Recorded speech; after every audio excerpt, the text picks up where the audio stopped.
Okay, so right now I'm gonna make coconut green chicken, and it's served with rice, not roti. It involves the coconut milk can, and then of course the green masala that I make at home. So the masala for this is bell peppers, whole coriander seeds, jalapenos, um, fresh ginger, fresh garlic, and a little bit of water. And then you're just gonna blend this. Until you blend this, you've got onions over here in oil. You're sauteing that, and then you're gonna add zira, and then listen, and so it's cumin seeds, ginger paste, garlic paste, and then you're going to saute all that. Then you're gonna add the chicken, and once you add the chicken, then you add the green masala. So I'm gonna show you step by step. So I added ginger and garlic paste to it, cumin seeds, and I'm waiting for it to saute a little bit more until the onions are translucent. And then I'll add the chicken. Usually I make it for one whole chicken, which requires 1 can, but I'm making it for 2 because I want to give some to the neighbors. So I'm making 2 whole chicken, and a lot of onions, and then my masala, the green masala, is in the back mixing. I want to make sure that it has no. I want to make sure it has no seeds, like completely grinded, completely mixed really well. So even if it takes me like couple of turns to do this, I just want to make sure that there's no no like seeds or anything like that, because you put whole coriander seeds in there. So I'm gonna mix it one more time, and make sure that it's completely grinded really well. And then I'll put that after I put the chicken in there. I'm gonna add the chicken to it. I always, with any salad, I always add the chicken first, right after the onion, ginger, and garlic, and let it cook until the chicken turns white. Then I'll add the masala. Like, I won't add the masala right now immediately. I always do that, just so then all this nice onion that it was sauteed in ginger and garlic paste is thoroughly coated and cooked in it.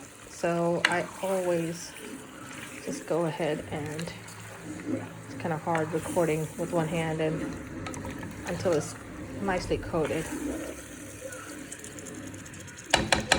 And then I'll let that cook for like 3 to 4 minutes, and then I'll add the green masala that's sitting right there. Now that the chicken is mixed and sauteed a little bit in the onion, cumin seeds, ginger, and garlic paste, I will now add the masala. Okay, to get the rest of the masala, I'm gonna add a little water. Okay, and then now I'm gonna let this thing cook in the masala. So the masala was, again, bell peppers, jalapeno or serrano peppers, coriander seeds, and fresh ginger and fresh garlic.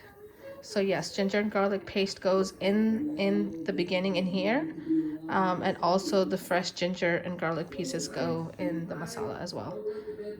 And then just let this thing cook for a little bit. It doesn't take that long, but you'll see it, like, how when you make it, typically when you make a curry or salad, you'll see a little bit of it. You'll notice when it's done cooked. So then you'll add the coconut can. So one whole chicken with bone would require 1 can, but I think I will need 2 because I have double the quantity in here. So while your chicken is cooking in the green salad, right, before you add the coconut curry or anything to it, there's another ingredient that goes in there, and this ingredient you can add, prepare ahead of time. You can have it in your spice cabinet at all times.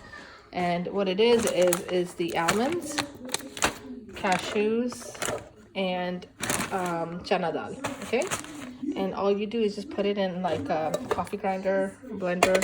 Okay, and you make it into a powder form.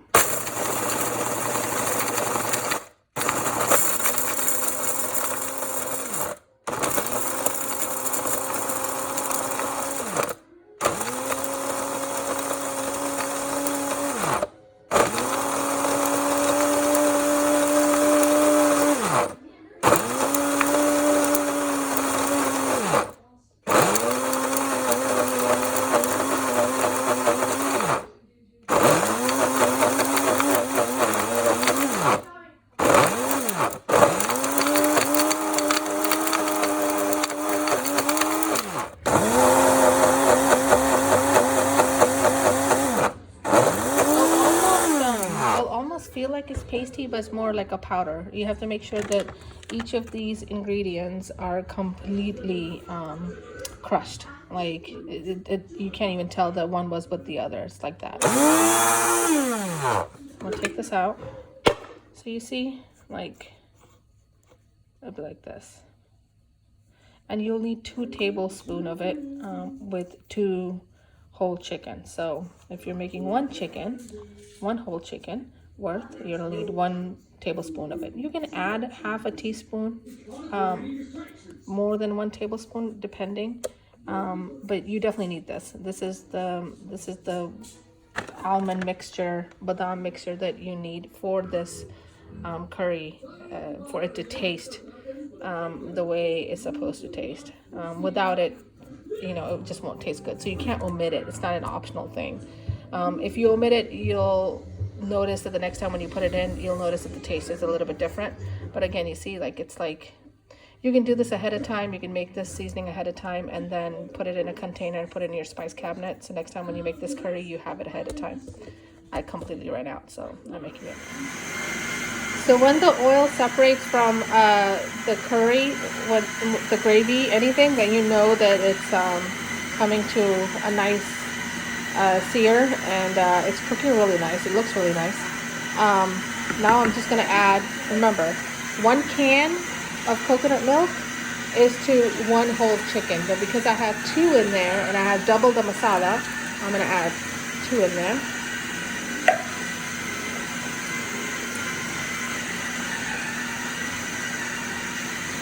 Mix it.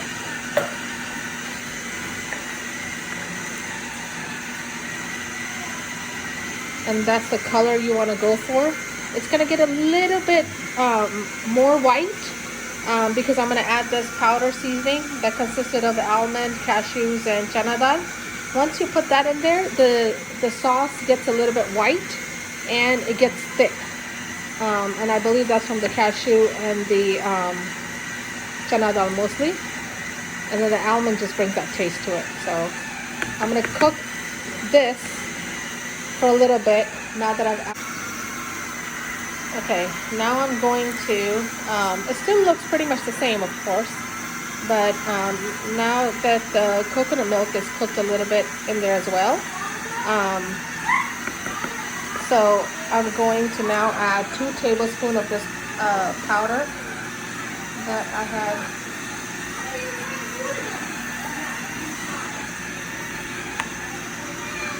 I'm doing 2 heaping spoons because I have a lot of meat in there. And I've made this several times before, so I know the quantity that it requires. Because I eyeball everything. And then I'm going to mix it. And now this powder is going to make the curry a little bit more wider as it cooks. And it's going to thicken it up as well. I'm going to let it do its thing while I jump onto something else that I'm cooking.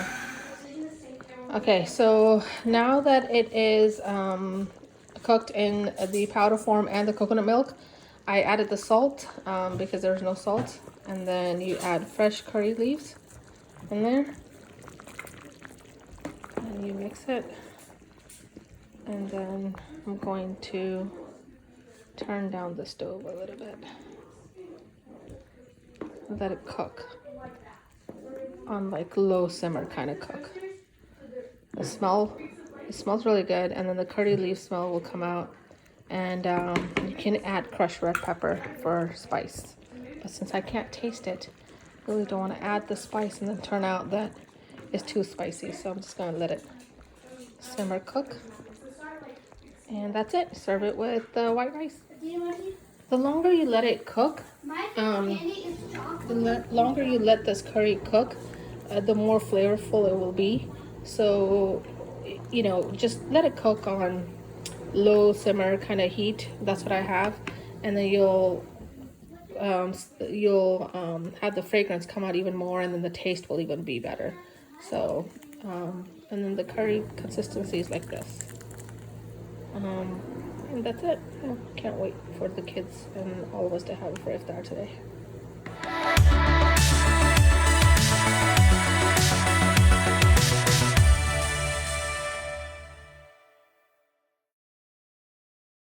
came out.